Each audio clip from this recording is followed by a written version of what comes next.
శుక్లాంబరధరం విష్ణుం శశి.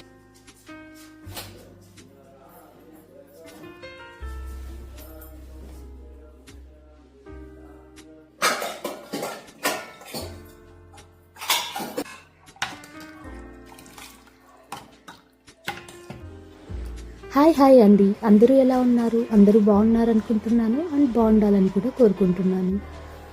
ఈ ఛానల్ని ఫస్ట్ టైం చూస్తున్న వాళ్ళకి నా పేరు సంధ్య. నేను గార్డెన్ రిలేటెడ్ వీడియోస్ తీస్తూ ఉంటాను. At the same time kitchen organizing videos కూడా తీస్తూ ఉంటాను. ఇంతవరకు ఈ ఛానల్లో నా గురించి నేను ఎప్పుడూ ఏమీ చెప్పుకోలేదు. So thought of sharing little information about me now in this video. నేను పుట్టి పెరిగిందంతా ఒక చిన్న ఊరిలో. ఇప్పుడైతే అది మండలం అయింది. నా చిన్నప్పుడైతే అది మండలం కూడా కాదు, అంత చిన్న ఊరు. ఏదన్నా గ్రోసరీ అంటే కనుక కిరాణీ అంగడికి పోయి అలా సామాన్లు కొనుక్కున్న రోజులే తప్పనిచ్చి ఇలా సూపర్ మార్కెట్లో అవన్నీ చూసిన రోజులు కూడా కాదు నావవి.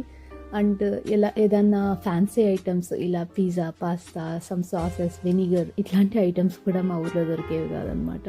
ఏమన్నా కావాలా అంటే పక్కన ఉన్న ఒక చిన్న సిటీకి వెళ్ళి తీసుకోవాలి, అలా ఉండేదన్నమాట. సో అలాంటి చిన్న ఊర్లో పెరిగాను. అండ్ నా చిన్నతనం అంతా కూడా నాకు మొక్కలంటే చాలా చాలా ఇష్టం. స్కూల్కి వెళ్ళడం, స్కూల్ నుంచి రాగానే మా ఇంటి ముందర స్థలం ఉండేది కాదు, కానీ కుండీలు తెప్పించుకొని కుండీలో మట్టి నింపేది మా అమ్మ.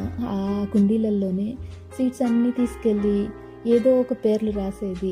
అమ్మ, ఆవు, ఇలా ఏబిసిడీలతో రాసేదాన్ని అనమాట. రాసేసి అన్నీ కప్పేసి ప్రతిరోజు నీళ్లు పట్టి ఎప్పుడు మొలకలు వస్తాయా అని ఎదురు చూసేదాన్ని అనమాట. అండ్ ప్రతి వారము అమ్మని అడిగే సేమ్ క్వశ్చన్ ఏంటి అంటే, అమ్మ మొక్కలతను వచ్చాడా, తన దగ్గర ఏమన్నా కొత్త మొక్కలు వచ్చాయా, రోజా మొక్కలు ఏమన్నా ఉంటే తీసుకుంటావా నా కోసం ప్లీజ్ అమ్మా అని రిక్వెస్ట్ చేయడం. ఇలాంటి మెమరీస్ మీకు కూడా ఉన్నాయా? ఉంటే కమెంట్స్ ద్వారా తెలిపేసేయండి. అండ్ ఇది మొన్నొచ్చిన శివరాత్రి రోజు తీసిన వీడియో. ఆ రోజు దేవుళ్ళని చూడంగానే నాకు అనిపించింది దేవుళ్ళు ఖచ్చితంగా కడగాలి అని చెప్పి. ఎందుకో నల్లగా అయ్యాయి అనిపించింది. సరే కదా అని చెప్పి దేవుళ్ళన్నిటినీ క్లీన్ చేస్తూ ఉన్నాను అనమాట. సో నేను ఇక్కడ కోల్గేట్ టూత్ పౌడర్ వాడాను ఈ దేవుళ్ళు క్లీన్ చేయడానికి, వైట్గా రావడానికి. ఆల్మోస్ట్ పట్టాలన్నీ వెండి విగ్రహాలన్నీ తెల్లగానే ఉంటాయి. మరి నాకు ఇండియాలో కంపేర్ చేసినప్పుడు, ఇండియాలో నేను ఉన్నప్పుడు అక్కడ మా ఇంట్లో బాగా కొద్ది రోజులకే నలుపు తిరిగేవి. మేబీ క్లైమేట్, హ్యూమిడిటీ వల్ల అనుకుంటా. ఇక్కడ నాకు ఈ వాటర్ వల్ల ఏమో తెలియదు, కానీ అంత తొందరగా నలుపు అయినట్లేమీ అనిపించవు.